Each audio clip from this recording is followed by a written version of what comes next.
Hey, everybody. Hello, hello. So, I am, of course, excited about this call. When am I not? I actually took a nap before, and I guess I fell asleep biting my cheek, and the side of my face is all kind of messed up because I had my wisdom tooth out last week. So, we actually may keep it to time today because ow. So, I do want you guys to be adding in the chat though. It helps me keep things moving, and it helps me make sure that I'm touching on things that you guys want me to elaborate on. Apologize in advance if I drool. It might happen. So no better place for it to happen than on here with you guys though, right? Hopefully you love me either way. So today we're going to do a little bit more efficiency planning and some more kind of action-based, we're going to do an action-based lesson. We're going to focus on working in modes, as well as our triple D method, which some of you have been with me for a while, have heard that lesson before. It's always good for a refresher. But I'm going to be hauling ass writing my book over the next couple of weeks. So some of these topics, as I'm revisiting my notes, I'm seeing them come up more in our calls. If you were someone who had this topic on our call this week, and I figured it's a good one to dive into again.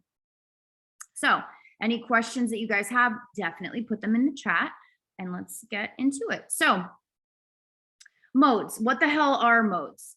And I find this, whether you're one of our clients who does not have ADHD, is not neurodivergent, this should be helpful as well. But especially for those of us who do have ADHD or some kind of neurodivergence, working in modes was kind of like a earth-shattering concept to me, because my whole life, it's the paradox of people with ADHD that we both crave and chase structure and consistency and doing the same thing over, and we want routine so bad. We just want the relaxation of knowing we're going to do the same thing every day. But it's also hardwired into us to have an absolute rejection to anything that is extremely structured or routine or repetitive or mundane. It is the reason why ADHD is such a stressful issue, is because people with it are never really the types that don't give a shit about doing things. We're actually very much the opposite. Tell me in the chat if you can relate. We might come across as perpetual mess ups, but it's absolutely so important to us to be on track and to do things well and to do things efficiently, consistently, and just, not be seen as lazy by others. And so we fall in love with the idea of things like meal prepping and setting aside our clothes the night before and having a whole new skin routine or a new hair routine or, some new process, a new diet, a new workout, something that gives us some semblance of feeling like we are on track in some way. But then the sabotage comes in, and when we're not sticking to those things, it's very difficult. For some reason, it feels like we just have like amnesia the next day. This could be true even if you don't have ADHD. If you have a very stressful, chaotic home life and you're juggling a lot of things, it makes sense. So that alone is difficult. Factor in ADHD, which doesn't mean you just fidget. Doesn't mean you don't get your shit done. It means that you stress out like the world is on fire until it gets done. So coming up with the idea of modes, it was like a breath of fresh air, because guys, I just want to, and you might hear me point this out to you in our sessions, results are all that matters. And I don't mean results like, Jared holding his pants out to here. I mean like the end result of anything you do is really what matters. It's not usually the process to get there that matters. We kind of have it built into us thinking that there is one way to do things to get to a certain set of preferred results, or that there's one thing, we should be listening to, or one type of structure, one bedtime, one calendar, way that you book your calendar, whatever. It's like made up of what we think is the most on the straight and narrow, or what we think is like how other people do it. But ultimately we get so lost in that, in the process, that we forget that it's really just the end result that matters. So if we need to figure out a way to get there that helps us stress less, not feel sick, not have extra inflammation from stress, all of that, then everybody benefits. Part of this is embracing the idea of lazy, which is a very hard lesson. I grew up getting called lazy all the time, all the time. So for me, it was a very big trigger. It's how hard I worked in my career, how hard I worked as a partner, as a friend, even, bending over backwards constantly. All of it was always to fight that idea that I wasn't doing enough, or I was lazy, or I was taking advantage, or taking the easy way out. And then one day I realized, the fuck's so wrong with that? What does it inherently mean doing a bad job, or doing not, like being a letdown, being mediocre? Like, why is that? Do we get extra points in heaven because we did the same thing as someone else, except it made us stress out to the point of wanting to friggin' scream in order to get there? No, the end result is all that matters. So how ahead of the game are we if we can figure out a way to outsmart that and get to the end without the perpetual mountain of stress building, consuming? If we can do that, we can, conquer the freaking world. It all starts with accepting that when laziness does not impede quality, that's the goal. That's literally the goal, is to do a good job with as little effort as possible. Why should it not be the goal? We don't, like, what? Because you're going to be sitting around being fed grapes by somebody, getting a fan wafted over you. Like, it's such an extreme idea, but it's what I thought of, at least when I thought of the idea of being okay with being lazy, right? I felt privileged, but it's not. We're still responsible for shit. It's just, we're not going to be a chaotic mess getting that done. So how we can start, there's a lot in that topic. And if that is something that you relate to, then definitely tell me for our own private session, or you're with your coach. But we're going to talk about modes. Modes are the silent blocks of time where we're doing pretty much the same thing. Meaning, you go to work, you're in work mode. You are cleaning, you're in cleaning mode. You are in rest mode, whatever mode. We're all human beings. We fall into modes. And now what's extra difficult for people who have ADHD, or who are just severely overwhelmed and are juggling a lot of stuff, is we try to combine modes a lot. And you see that with something as simple, I mentioned it before, as meal prepping. Why wouldn't you want to just get up off the couch or come in from outside on a summer Sunday to just cook 3 dozen boiled eggs and 57 chicken breasts and kale and put it into Tupperwares and lay it out on your, I don't know why anyone just can't stick to that. Besides the fact that it's arduous and it's a lot of mess and a lot of actual work, it's taking time out of your mode that you want to be in, to stop that and just get up and go enter into a new mode that nobody else is holding you responsible for. No one gives a shit if you meal prep or not. And we feel bad if we don't continue meal prepping. But do you guys see what I'm saying? Like, we set those standards for ourselves. If that, I always say, when I have clients who are like, I got to get better at meal prepping, usually when they're new, I hear that at least once. I don't know about my other coaches watching this, if you've heard that yet, but the meal prepping is the one to fall back on when we feel like pieces of shit. And I always say, I'm like, have you ever been a natural meal prepper? And they're like, no. And I'm like, listen, the ship has sailed. You ain't never going to be a natural meal prepper. There are some people who just naturally prepare their foods this way. That's great. Good for them. Mazel tov. They're probably doing great. They probably have problems too, to be honest. But my point is, unless that isn't just kind of how you operate, we're going to waste so much time trying to force ourselves into operating in that mode. So what you want to do is you want to maximize the modes that you find yourself in. So every time you're in the kitchen already, because you don't want to have to be there every single day after work, let's say, right? So anytime you are in the kitchen, because you absolutely have to be, try to get yourself something started for the next day, whether that's taking your meat out of the freezer for the next day, because you're already, just emphasize with my hands by hitting the counter really hard. Sorry. whether that's taking the meat out of your freezer for the next day, whether that is portioning out ingredients for the only dough into a sandwich bag and stuffing it back in the fridge, whatever it is, find one little small step that you can just get started for the next day, and you could build momentum because you are already in the kitchen. You're already in that mode. So it's going to be easier to follow the momentum of being in that mode already and just trying to maximize that. That's going to be much easier than finding yourself trying to figure it out, get it started out of the blue.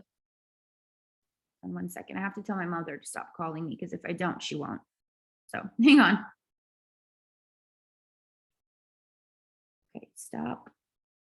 It's probably literally nothing. She's probably just calling to see if I ate dinner. So anyway, so now finding that mode is going to be the most important thing. So finding that mode for whatever you're doing, you want to think of it almost like a scavenger hunt, and just like we're trying to do with the food, where it's like, we want, instead of doing chicken and kale, and that's your effort here is finding stuff you can eat that agrees with you, that you like. That's the work. That's the trial and error and blah, blah, blah. This is kind of like that. And you want to make it fun in looking for cheats and cheating on your process to make it easier. Again, the goal is not to have the end results affected. The goal is just to make the process of getting that end result a little less stressful. So getting something started when you're in the kitchen, I love that. Boiling eggs, you're going to go in the kitchen to cook, throw a pot of eggs on and boil them for tomorrow. So you have them in the morning, or you have them for lunch, for egg salad, or whatever it is, just find something. It doesn't have to be huge. The dopamine that you're going to release from getting yourself started is what's going to end up causing that momentum and then making you continue. Laundry. This is my favorite hack. And everyone I tell this to is usually like, why didn't I think of that? And I'm like, I don't know, because you pay me. And I've been thinking about this shit for like 6 years now. But when you're doing laundry, you're already in laundry mode, right? First of all, how many people can't stand folding clothes? It's maybe not even the folding that is the worst part. How about putting it away and keeping it folded? How about not pulling from the clean bin of clothes to just rewear whatever you just washed? Because then if you do that, you don't have to put it away. We do it all the time. I got a big ass bin of clothes in our room, right? So hang your stuff. If you have closet space, that's my first thing. Hang your stuff. Nobody gives a shit how your drawers and your closet are laid out. No one, except the person using them. And I mean, I don't think anyone really could, like, if you were to set up your closets in your house that way, I don't think anyone would be like, this is dreadful. And if it were, they could change their own closets back. If you got like teens or whatever. I'm not saying go make over all your closets. I'm saying your closet, right? You're already in laundry mode. Hang your stuff instead of folding them, because it's fast, easier, and it's in front of your face. A lot of the reason we don't even realize that we don't put stuff away if we feel like we're going to use them soon, because in our minds, like silently, it's more work that doesn't need to be there or need to be done, right? Like, I'm just going to use it tomorrow. We don't even have to consciously recognize that. So first step, hang it. It's in front of your face. You don't have to worry about just putting it away. Second of all, if you're already like, that's your tip, like, wow, groundbreaking. When you're putting your clothes away, do not hang them up individual item by item and then group them together. Or if you are going to fold your clothes, don't just put away like shirts, pants, blah, blah, blah. Put your stuff away in outfit format. You can swap out a shirt or a pair of pants if you're feeling like you're in the mood to when you're in the moment. But you're already doing laundry. Bring your hangers with you. When that shit comes out of the dryer, you put it right into an outfit format right on the hanger. And there you go. So you know how I hear people say all the time, like, I got to get my outfit prepared the night before. It'll save me so much time in the morning. And then they don't. Why? Because that's a mode. If you're in nighttime mode, you're not working, you're getting ready for the next day, you're in you time mode. And if no one is holding you accountable, because what do they care if you have your outfit sorted on a hanger? You're going to pick you time, which is normal and encouraged. It helps us regenerate. But you're right. It would help in the morning. So when you're already in a laundry room, you already are putting your clothes away in outfit format. You hang the shirt and the pants, shit, the bra, the underwear, do whatever, put it all on one hanger and you put that away. That's done. If you do 5 of those when you do a weekly load of wash, your whole week's outfits are done. In the morning, it is throw on and go. Tidying up. This is a huge one because when there is a lot to do and not a lot of physical time, and I mean, not even factoring in energy, mental or physical energy, but when you're at night, we need our spaces to be clean because we focus better, we feel better, we have better energy, we feel more motivated, excited for the next day. But then it's also extremely difficult to clean. Space could be an issue, organization. Those of us in here who have OCD, hoarding, you don't have to be an A&E special kind of hoarder to have hoarding tendencies, which can get away from you faster than you realize. I've had to clean out 2 huge doom rooms and basements. It's taken me 3 homes to figure out. And not for nothing, we built so much storage into this place on purpose because we need to break the cycle, right? But there's so much that I've learned from those 2 homes worth of hoarding that started out just a little messy. I just hold on to stuff. I get overwhelmed organizing. I love organization, but that was so hard for me to organize in my own life in practice.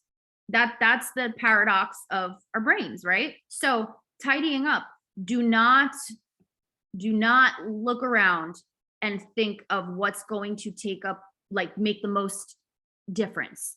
Don't think about overhauling an area or a room or whatever. It is so important that you adopt a baby step mindset when it comes to tidying each day, because you are not a piece of shit because you can't work a job, take care of a family, maintain a house, keep everything organized and put away, decorate like all the biddies on Pinterest, have a house that's clever like TikTok, like the TikTok influencers, fix this, fix that, do all that. Like, managing just like getting to work and feeding ourselves is a lot. And there's nothing wrong with saying that.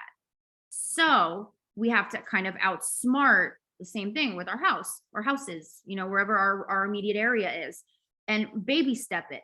Look around and try to figure out what bothers me the most about the way this is left. And find one thing that you can turn into a physical step from just one small area. I remember for me, it was throwing out old letters. Part of my OCD was I couldn't handle dealing with mail. I couldn't handle bills. I mean, back in the day, I just couldn't afford living. So I just knew if I didn't have money for it, I wouldn't open it. And it wasn't like how dumb and avoid it. It was not, I was not well, so I would have just bags of mail that I would keep. I wouldn't throw it out or shred it or whatever, but it's as soon as I opened it, it became real. The calls on my cell phone made it very obvious that it was real, regardless of opening the goddamn envelope. But my point for me was, at one point, it was just trying to find old letters to throw out. That was my baby step. And it took me a while. Then the next one was garbage. I'm going to look around in this corner of the room and I'm going to look for stuff that I wouldn't donate and that I don't want to find a place to put right now. And then that was my next step. My next step was I put stuff I do want to donate on that corner in that side of the room. I put the stuff I want to sort through over there. Got rid of the mess. I just chiseled away at the mess in room by room, corner by corner.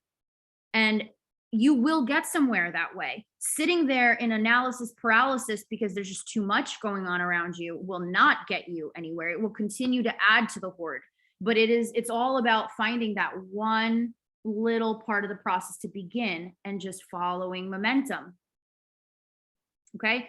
Now let's say you don't have a hoarding type situation to work through. Let's say it's not really that bad. It's just normal house mess, right? It's just I wish my house was tidier.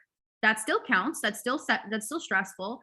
So my tip for you would be that every day before your quitting time, which we will get into, I want you to find one area in your direct path that can be tidied up a bit. That's all that means. Does that mean throwing stuff from the hamper in your bedroom into the laundry room? Does that mean putting the pile of containers that you took out from the dishwasher and left on the counter, putting it away? Does that mean putting away the condiments? Just one. Find one thing to tidy before you go to bed. If you're like, I clean up my whole house before bed, if that's not stressful, kudos, that's great. But if you're someone who's like, I want to tidy before bed, but I don't have the energy to, don't put your energy into everything you would want to tidy. Put your energy into finding one thing that, again, it releases dopamine that just makes you feel like, okay, you might find yourself you might start with that one thing and it might be like another issue where it's like now midnight and you're like, oh my God, I have to go to bed. Because the momentum, the power of dopamine is a really big thing. It's the getting started in that without any dopamine because all of your energy was spent all day. That is what we fall into. So starting with something that in all actuality takes physically barely any energy from you is mentally just going to make you feel a little bit more further ahead. Like, even though I felt like this, I still did this shit. Don't be an overachiever. It's dopamine's dopamine, right? So quitting time before we get into triple D. Quitting time and building a routine around quitting time versus assigning a time for things to be done. So for those of you who watch this and the hours between 10 p.m. and like 3 a.m. just seem to slip between your fingers. And you're like, I am so exhausted. Why do I keep doing this to myself? I need to rest. I need to get better for tomorrow because I know I have hell to get through, blah, blah, blah, blah, blah, blah, blah. We internalize like, what's wrong with me that I don't do this? No, it's that your brain, you are enjoying you time. Your brain is not paying attention to the time because there's nobody else that's paying attention to the time. Nobody else is demanding anything from you at that time of the day. So whether you take an hour to peruse your phone and it's the first time you can do that without having to deal with someone else, whether you're doing that or you're putting a load of laundry in, right? Like, what feels better? So let's say you do put that load of laundry in and you're on your phone scrolling and you're like, I deserve this. This is me time. It's really easy. You're watching a show and it's all of a sudden that, are you still watching blah, blah, blah pops up and it's like 2:30 in the morning. You're like, oh my God, what's wrong with me? I'm an adult. Like, why am I doing this?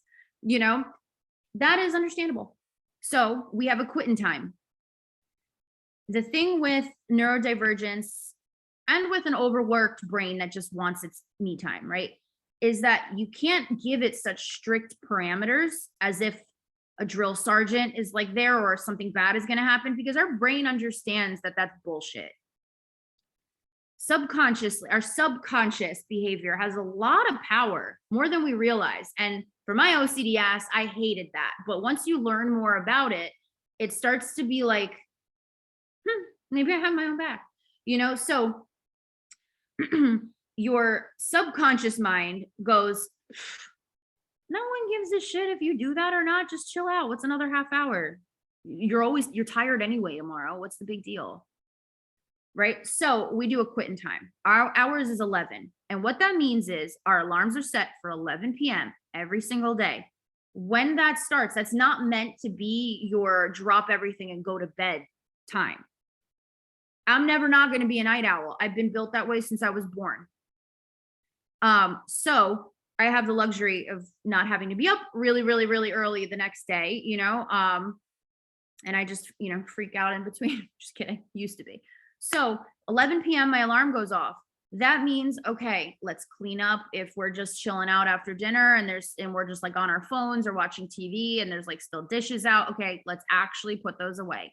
Okay, let's close up. I make my nightly tea, my spearmint tea latte, and I make my Jello with my whipped cream. That's like my nightly snack. I make it every single night. Knock wood, I still love it. It's been like months and I still love it. So let's hope that continues. But I make that. We clean the pads, like if the dogs went to the bathroom or anything, we clean the pads that are there. We usually I'll run around, and my husband loves, I don't know if anyone else's husband does, but my husband loves to be shirtless when we're home just hanging out. But there's like a new shirt that gets worn every few hours. So where does that shirt get taken off and put in our kitchen or living room at some point. So I'll like run around and grab the shirts and like throw them. That's my tidying task that I feel good about, is I make sure garbage is thrown away. I make sure lingering t-shirts are put in the laundry room. So I do that at 11.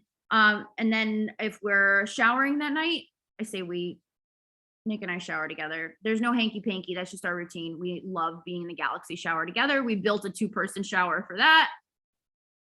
We get our kicks where we can, guys. So if we're showering that night, we get, put the towels in the towel warmer. I set up my Galaxy light. Like, this is like, I try to romanticize and luxuriate in my nighttime with things that don't really take much time. It really doesn't take as much time, any more time than it takes to grab the towel out of the closet and go put it on the sink or the hook in the bathroom. Instead, I put it in a towel warmer. It's really nothing that serious. Instead of flipping a light on, I flip my Galaxy light on. But it causes this like lovely me time that's still kind of productive. And I didn't say to myself, like, sometimes I set that quitting time alarm and I'm in the middle of something, right? But I know when that alarm goes off, I got to finish up what I'm doing, get my shit together, and get to bed, right? So sometimes I stay up late still.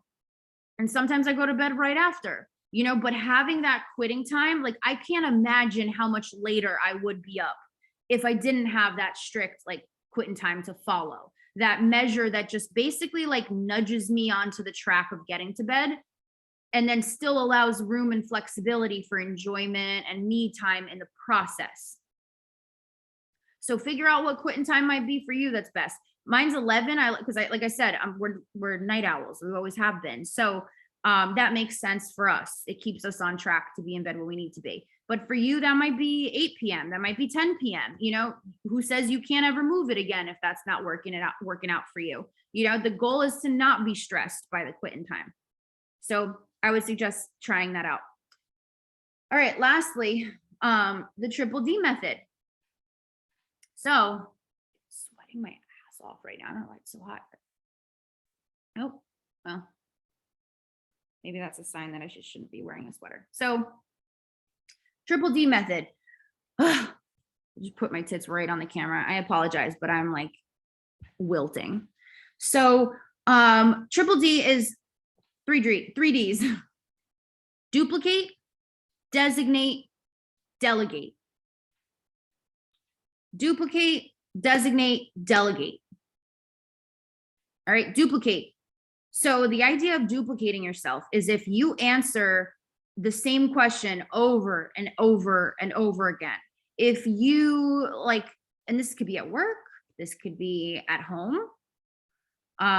If you hate the dinner question, what are we going to do for dinner tonight? Maybe you can create the idea is to create some kind of resource that duplicates what you needlessly say and do every single day repetitively that you wish you didn't have to. So for me, that was easy enough to start at work, right? But at home, what that became was for like a couple weeks, I just kept an open note on my phone.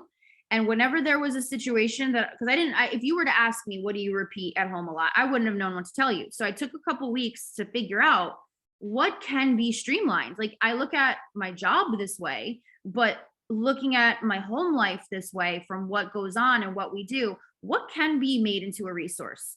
What can be made into a checklist or a schedule or some kind of resource that doesn't depend on being up here, but is on something and duplicating my brain, essentially. And that's what you want to do. You want to figure that out at work. Are you answering the same questions? Make a frequently asked questions document. Even if you have to send that link to people repeatedly, it's going to be a lot easier to just send them a link you have saved somewhere easily accessible than it is to write it all out and repeat the process over and over again.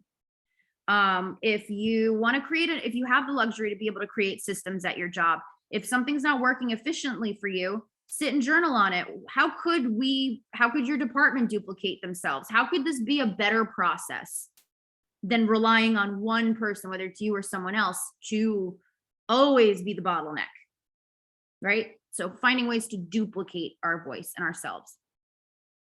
Delegate.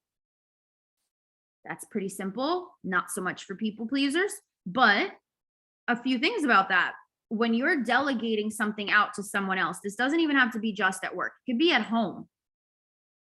How many times, how many of you guys hearing this feel bad asking for someone to do something at home just simply because it helps you out? Just simply because you don't feel like doing it.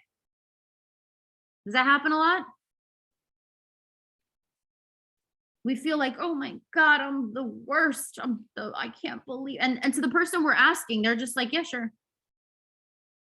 Typically, if it's something small, right? But we don't even think to ask them for stuff that's small. We don't even think to say, hey, can this be your responsibility from now on? Like, I am just so spent.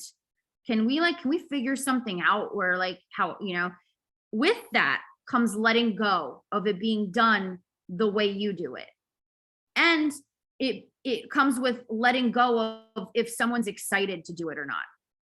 Because how many times have you guys asked someone for help and they do it and they half-ass it, or they have a mope on their face and they're just like, and they just, it's like, I don't even want to ask. It's not even worth the hassle of asking from now on if I have to deal with this. Familiar? I've been there. No, your life is still going to be exponentially easier when you let go of the fact that done is done enough and that results are all that matter. Nobody is at jeopardy. Nobody is being neglectful. It's just not done with the level of intricacy or care that you would, but literally everyone is okay that it's not done that way. That's how you know that's a delegatable thing. If it's not going to put anyone's life in jeopardy, job in jeopardy, home, marriage, relationship, friendship, whatever, it's not going to put anything in jeopardy, then if it's not done exactly the way you do it, that can be something off your plate. And the nervousness you feel about it not being done that way when you're the only one who needs it done that way. And again, I'm not meaning to speak like in a patronizing way. This is a talk I've had with myself many times. But if you're the only one upset about it not being done the way that you want it and everyone else is satisfied, then that feeling of anxiousness about letting it be done not as well as you do it, will go away. The more you see how safe it is to not have it be done at that level because it's still done enough, it's still good, everybody else is good, it will be easier to let go. It's not innate. Right? It was not for me either. And it took time for sure. And it took time to not feel like a complete and utter slacker or like I wasn't letting go of something I loved and all of this stuff, when really it was just taking responsibility for things I didn't need to because it made me feel important when no one else even really recognized that next step above took the life out of me. I haven't hung up most things on my wall from moving over a month ago. You got someone you can ask? Let's go. Here's a drill gun. I'll show you how to use it. The first one's free on me. I'll put it in and there you go. Don't be afraid to ask. Don't be afraid to ask. I mean, again, I hate giving kid advice, right? Because I don't have a kid. But from the outside looking in, ask your kids to do more shit, like teach them how to, because here's the thing, the part about delegating that people pleasers don't realize is that people don't like, I'm not talking about kids grumbling about cleaning their room or whatever. That's just like normal. But I'm talking about like in the workplace or in adult life, in relationships, whatever. If there's an environment created of less pressure where you're not going to kill them if they don't do it the way you want them to do it, right? People like being given the chance to help. They like being given the chance to step up. They like being given the chance to learn new things and get stronger at new things. I'm not saying everybody, but if you've ever wondered why you don't come across people who care as much as you do, ask yourself if you've created the safest environment for them to care as much as you do. Because that was a big wake-up call for me, is to say to myself, like, I just want people to step up and take ownership of stuff. But no, I wanted them to do it in the way that would be like a replica of me. And that's not possible. But people do like being given the chance to make you happy, to help out, to prove themselves, to grow, to get stronger, to feel like they did it, to feel like people trust them to do things. Like they're not fuck ups in their own right. It's surprising when you start to encounter that. Because doesn't it feel good when you do something for someone you care about, if they really needed help? Like, let's say your partner was having like the worst week ever. I sip, you sip, we sip. wake up. I was slacking the Zoom. That's why it hurts. Okay. So,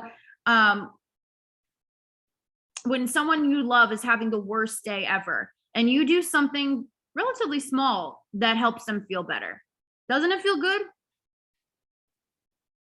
If your partner was going through hell and they felt like crap physically, mentally, they were hurting and they were hiding it, they were feeling sick, they were feeling just like completely spent and they were hiding it from you, and you found that out because they were like, well, I don't know, I had to handle it myself.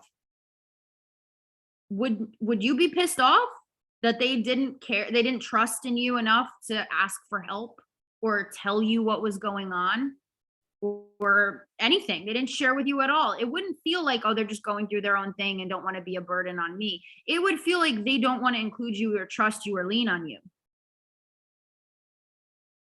And that's more in the, lovey familial romance way. And it's not always the case by a long shot, but it's not so much in the workplace that someone has, it's like, I just want them to love me. But if they're trying to grow their careers and you are their supervisor and they do give a shit about their job, but they just are absolutely unsure how in a million years they could impress you, give them the opportunity to, because it also takes something off your plate. Delegating is not always bad. It doesn't make you a lazy boss that just wants to kick back with their feet up and everybody else scuffle. You wouldn't just be chilling out doing nothing after delegating that task, right? You're delegating it because you have so much shit to do. So just remind yourself, like, delegation is not a cop out. It's not a bad thing. It's not reducing quality. It is strengthening how everyone gets things done, including you. Okay. And then lastly, designate. This is my favorite one, designating. So this is especially helpful for ADHD and for OCD tendencies, right? If you're in the middle of something and something pops up that you forgot, a deadline for a bill, a appointment that's coming up at the end of the week, that you don't know if you put in your calendar or not, just anything, any of the million thoughts that can just bing, come up to the front when you're absolutely not in the mode to deal with that. Do not jolt yourself from what you're doing to take care of it, no matter how quick it seems like it would be to do so. That is just your brain trying to divert, right? You're trying to do too much. It's not going to fall through the cracks if you wait till later. If you write it down and you literally designate a time to go back and reflect on it.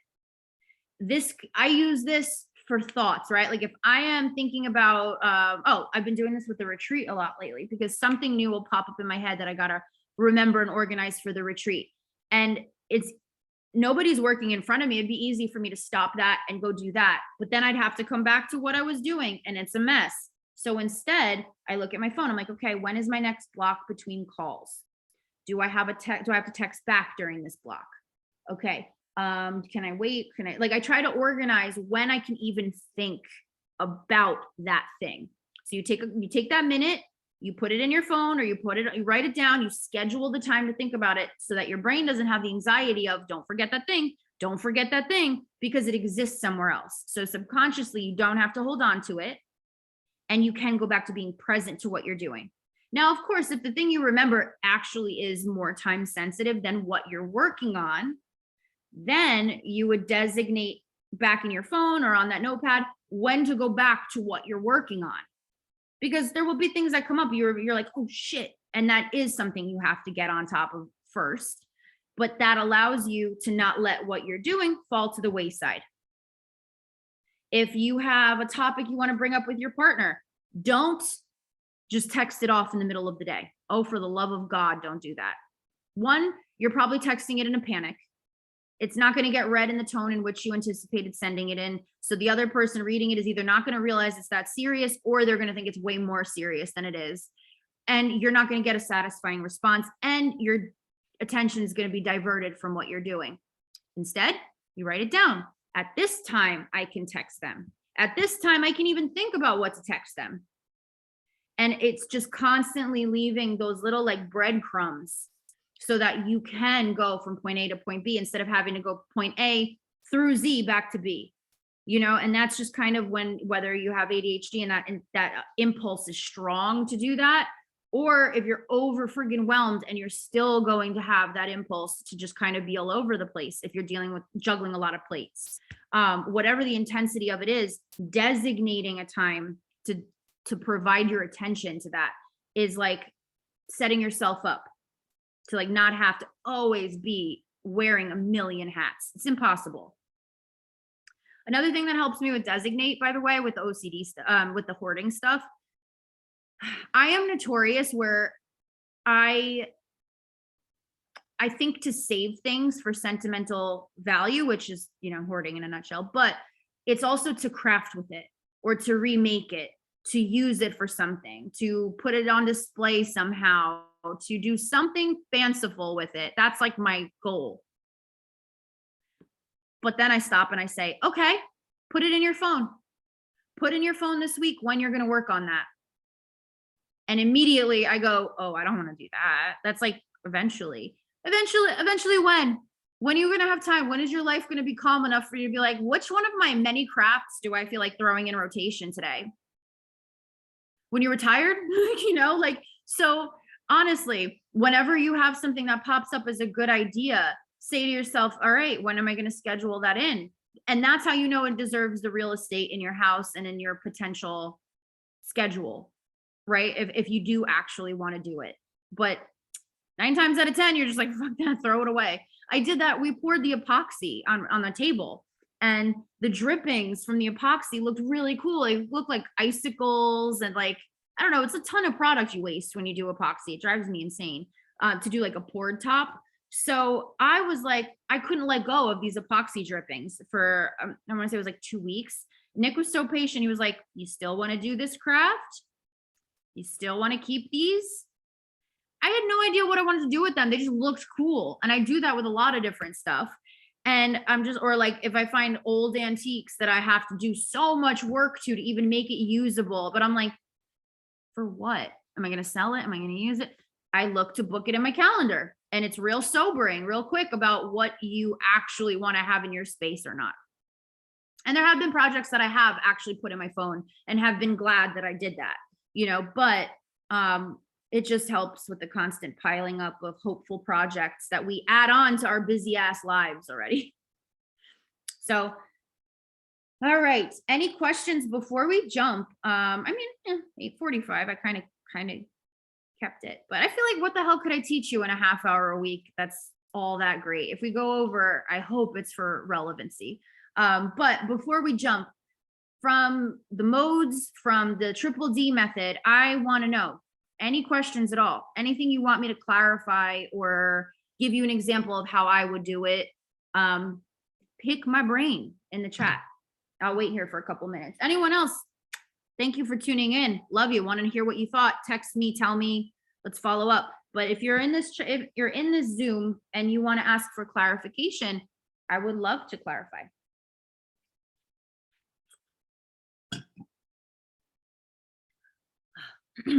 Is there anything better than cold lemonade after you've been talking for a while and you have a dry throat? It doesn't feel good here, but it tastes so good. It's so refreshing. Asking questions in the chat there.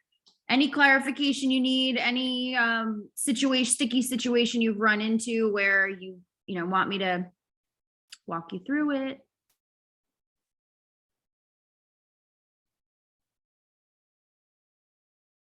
Can you hear my dog snoring in the background? That's little Sam, if you can. Silly boy. Ooh.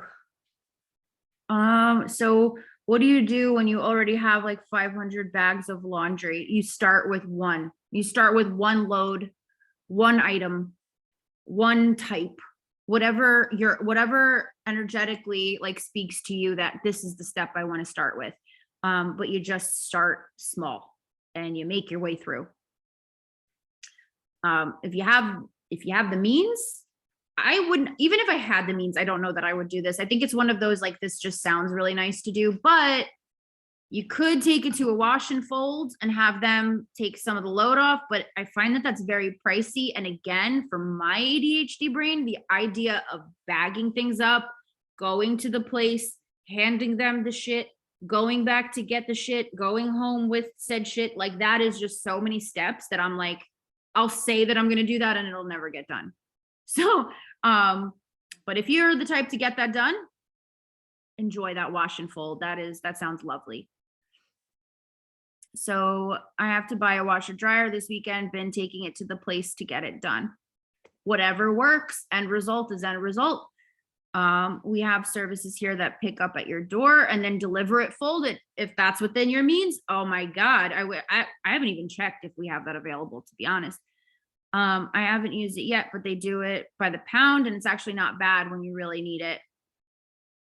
We did a wash and fold once. I think we were moving and it was like an overwhelming amount. And I forget how we did that.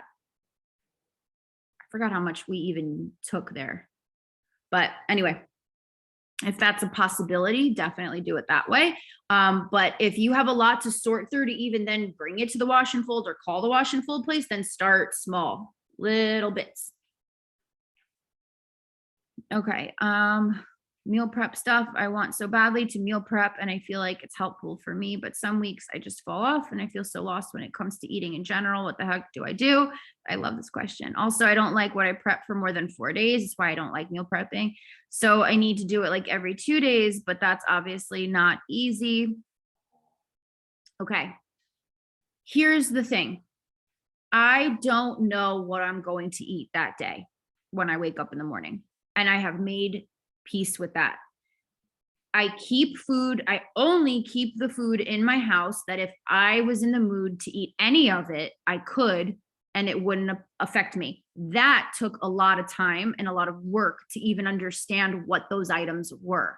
So that's why we try to get comfy with the idea of it not being fast, of this being slow, because if you're learning how to set up the rest of your life in a way that doesn't require a ton of thought, you're gonna have to go bit by bit in the beginning, because otherwise it's just really stressful. It's never gonna stick. It's never gonna feel sustainable.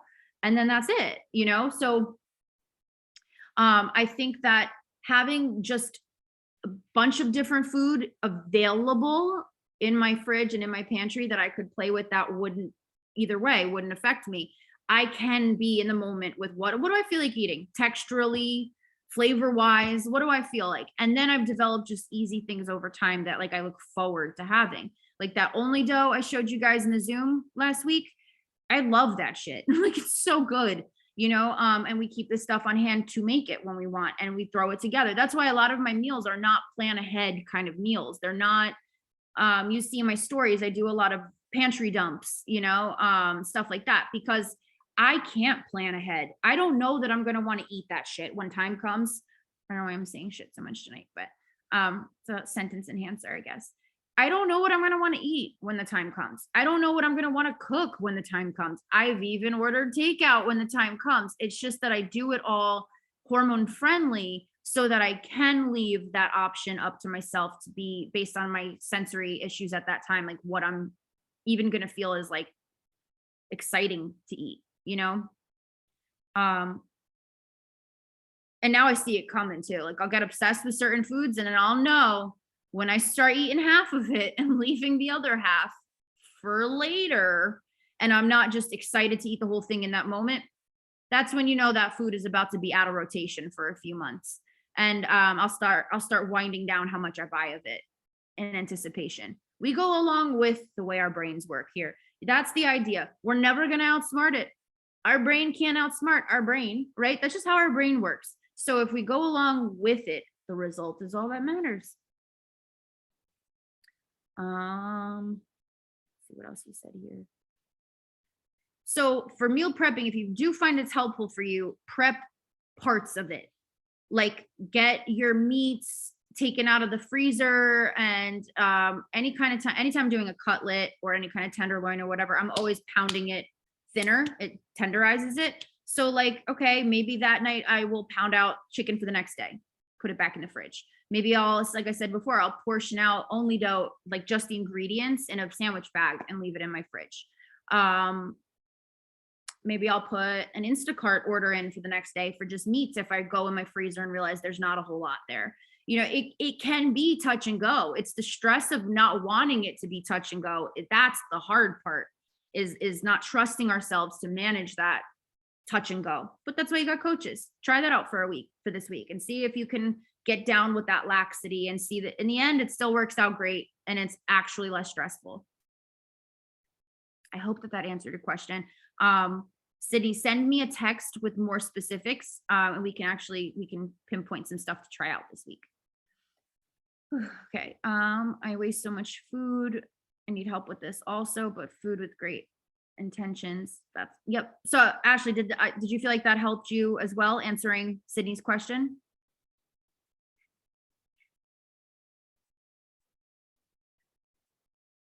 And for lunch is the hardest thing. I literally view lunch as just getting calories down my gullet, because it's like, I don't feel like thinking about flavor in the middle of the day. I don't feel like stopping what I'm doing and like cooking, and that's me with the luxury of like being home and having appointments throughout the day. Like I could book some time to cook if I wanted in the middle of the day. I don't want to. I'm not even feeling inspired to eat, or like, I don't know what flavor I want at that time, so I just view lunch as like, what are calories that I have laying around that don't make me feel nauseous thinking about eating them? Because I don't want to eat anything I'm turned off by, which can be anything at any time. So that's also why I kind of leave it for on the go, because I don't know to plan ahead. And I don't want to be upset about a meal that is like the last thing I want to do. I've been trying to find just one fun recipe I want to add in my grocery order, but focusing on ingredients I like. Yes, I would focus on the technique in which you make it, because that changes up the texture of the final product, whether you're air frying it, grilling it, baking it, whatever. So like find techniques that you like and like different textures that they cause that you like just keep them on, remember them. Find flavors that you like, ingredients that you like. And when you're in the moment, say to yourself, what am I in the mood for? Like yesterday, I had Nick pick up scallops. I'm pointing because it's right behind my computer. My dinner is laid out on the counter, but I'm going to make scallops really quick after the Zoom because they take like 5 minutes to make. They're delicious. They're all protein, and I didn't know how I was going to make them. I just said, buy them. I'll have scallops at some point in the next couple of days. And I'm feeling like a little bit of maybe like a sear on the outside with salt, pepper, lemon, maybe a little soy sauce. Simple. I just like the texture of them seared. So I know that. Yes, don't resist the touch and go. Go along with it. As long as you're keeping aware of what it is that it includes, then you're okay to just be on the fly.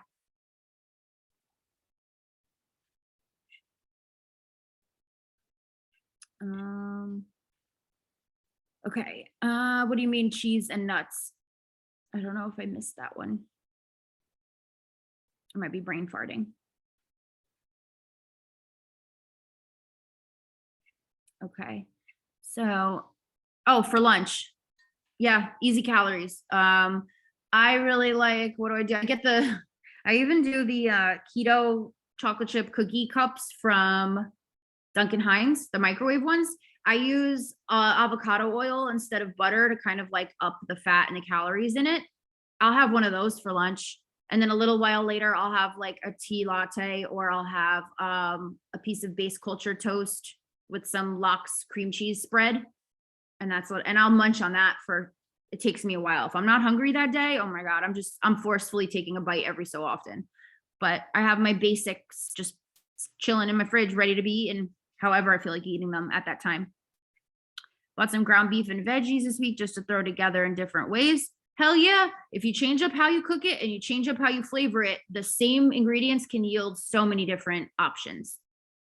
And it's easy to shop that way too. Because you're not going to buy like new seasonings and condiments every time you go to the store. You're going to buy them once and it's going to give you a few batches. So if you just start building up your seasonings and ingredients and stuff like that, you get your basics, the same shit every time you go to the store, meats, veggies, this, that, blah, blah, blah. But you can change up what you create with the way you cook it and the seasonings you use. We were talking about lunch, not making it a meal. Honestly, I try to have grab and go stuff ready. I get tuna salad ready made from a deli counter at the store. Um, I'll throw that on some kind of something I have in my fridge, whether it's a romaine leaf or a piece of base culture, or I love lox spread. I might want to put it on various things for lunch. So I'll just be like, okay, I need to get this lox spread in because it's cream cheese, good calories, what can I put it on? And I look for something to put it on my fridge. And that still counts. My body doesn't give a shit if it's a fancy meal or not. Okay, guys, my mouth is killing me, so I'm gonna go. But if there's any other questions you guys have, or if you want me to clarify Triple D anymore for you guys, I will gladly do so. Just shoot me a text. I'm still getting back to them from last week with the tooth. So I might be a little delayed the first couple of days of the week, as I'm just kind of digging out. But love you, appreciate you. And if you need anything, we are here. Bye.